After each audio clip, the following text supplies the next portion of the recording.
مسلمانوں کی تاریخ میں ایک واقعہ ہوا اور اس واقعے پر مفاد پرستوں نے، مطلب پرستوں نے، دشمنان دین نے، دشمنان خدا و رسول نے، دشمنان قرآن و سنت نے، دشمنان ازواج و اصحاب رسول نے اور دشمنان متبعین سنت نے،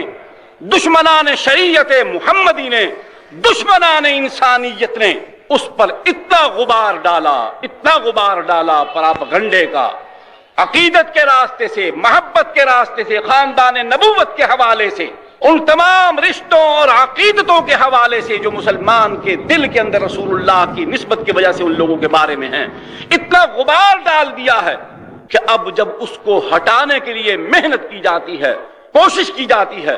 تو پھر کچھ ایسی چیزیں سامنے آتی ہیں کہ جن کو سننے کا ہمارا دماغ اور ہمارے کان نہ عادی ہے اور نہ ہم ان کے متحمل ہو سکتے۔ صدیوں سے ایک پراپگنڈا ہے، ایک مہم ہے، ایک سوچے سمجھے منصوبے کے تحت ایک کام کیا جا رہا ہے، اور مسلمان صرف ان سب باتوں کو اس لیے سنتا چلا آ رہا ہے کہ چلو اور کچھ نہیں، نواسہ رسول کا ذکر تو ہے، خاندان نبوت کا ذکر تو ہے، لیکن وہ یہ نہیں سوچتا کہ اس ذکر کو جس انداز سے کیا جا رہا ہے اس سے ہمارے دل و دماغ سے کن کن محبتوں اور عقیدتوں کو ختم کر کے اس کی جگہ پر کیا کچھ بٹھایا جا رہا ہے۔ کون مسلمان ہے جو ذکر حسین سے اپنے دل میں ٹھنڈک اور راحت محسوس نہیں کرتا ہوگا؟ وہ کلمہ گو بھی ہو، مسلمان بھی کہلائے، لیکن حسین رضی اللہ تعالیٰ عنہ، حسین ابن علی، فاطمہ کے جائے، محمد کریم علیہ الصلوۃ والسلام کے نواسے، ان کی گود میں کھیلنے والے، ان کے دوش پر سوار ہو کر معصومانہ اٹکیلیاں کرنے والے، نبی نے جن کے لاڈ لڈائے ہوں، جن کے نخرے برداشت کی، اور کیوں نہ کریں؟ نانا نہیں کرے گا نواسے کے نخرے برداشت، تو پھر کون دشمن کریں گے؟ یہ سب کچھ بجا، یہ سب کچھ سن کر دل کو ٹھنڈک، آنکھوں کو نور، چمک، طبیعت کو سکون اور راحت میسر ہوتی ہے۔ لیکن جب اسی حسین کو اس انداز میں پیش کیا جائے کہ وہ خدا جو 13 برس کی مکی زندگی میں محمد کریم علیہ الصلوۃ والسلام نے اللہ کی مخلوق کو بتایا، سمجھایا، منوایا، اور یہ بتایا کہ تم اے انسانوں، تمہارا مقصد تخلیق صرف اور صرف یہ ہے کہ تم اس خدا کو مانو جو میں تمہیں بتاتا ہوں۔ سبحان اللہ۔ جب حسین کو اس انداز میں پیش کیے جائے کہ نبی کی وہ 13 برس کی ساری محنت ضائع ہو جائے، وہ خدا جو نبی نے 13 برس پتھر کھا کر، مارے کھا کر، جلا وطنی برداشت کر کے، بھوک برداشت کر کے، بیٹیوں کو طلاقیں دلوا کر جس نے سب کچھ برداشت کیا، لیکن اس خدا کو نہیں چھوڑا، وہ حسین رضی اللہ تعالیٰ عنہ کی شہادت اور ان کی محبت کی آڑ میں ہمارے دل و دماغ سے چھین کر وہاں حسین کو یوں بٹھا دیا جاتا ہے جیسے خدا اس کا چپڑاسی ہے اور نبی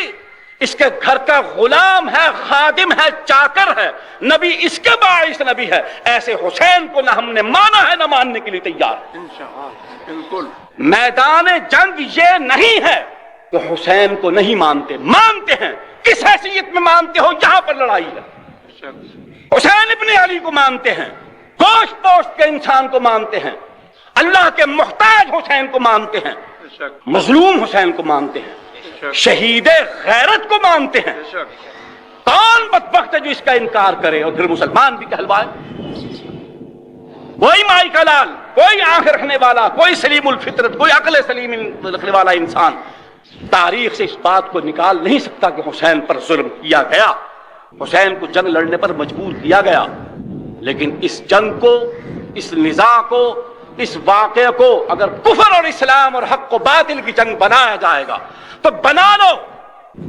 سوال میرا ہے، پھر جواب تم دے دو مجھ کو کہ پھر پوری امت محمدیہ میں سے صرف یہی ایک فرد ہے جو اس زمانے کی حکمرانوں کو کافر اور باطل سمجھتا ہے، پھر امت کے باقی وہ لوگ جن میں اصحاب بدر بھی شامل ہیں،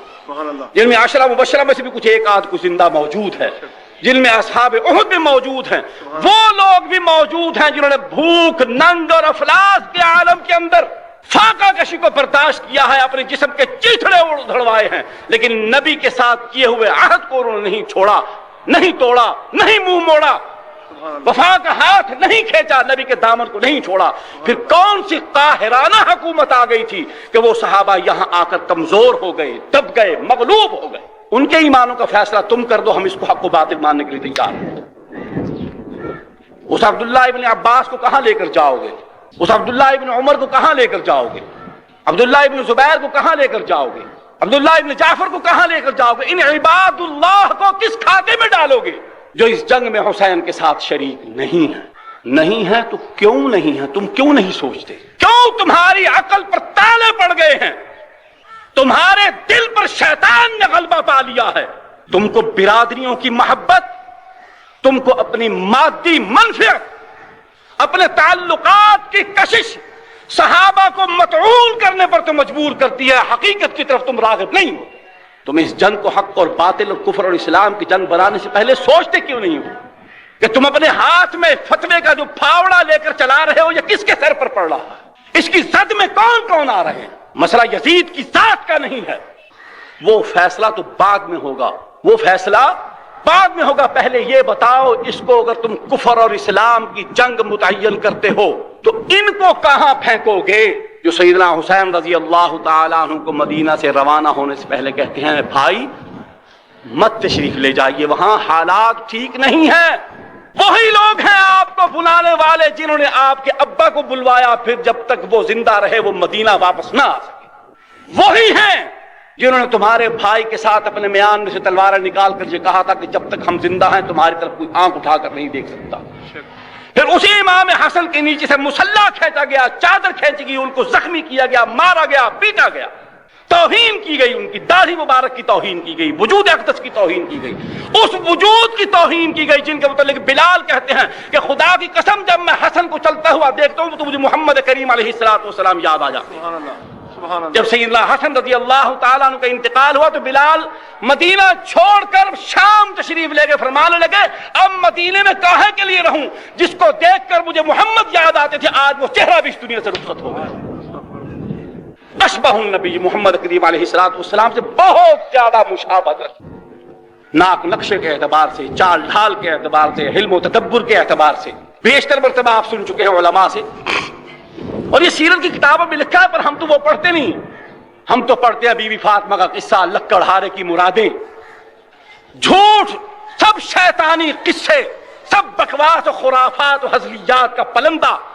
اسرائیلیات کا پلندہ، ایسی کتابیں جو پاخانے کے ڈھیر میں دفن کر دینے کے قابل ہیں، جن کو پڑھنے کے بعد ہمارے ایمانوں کو دیمک لگ جاتا ہے۔ وہ محنت جو محمد کریم علیہ السلام نے 23 برس بنے نوع انسان کی ہدایت کے لیے کی، وہ محنت ہم ان خرافات کو پڑھ کر اپنے ہاتھوں سے ضائع کرتے ہیں، پھر اس پر مطمئن پھرتے رہتے ہیں۔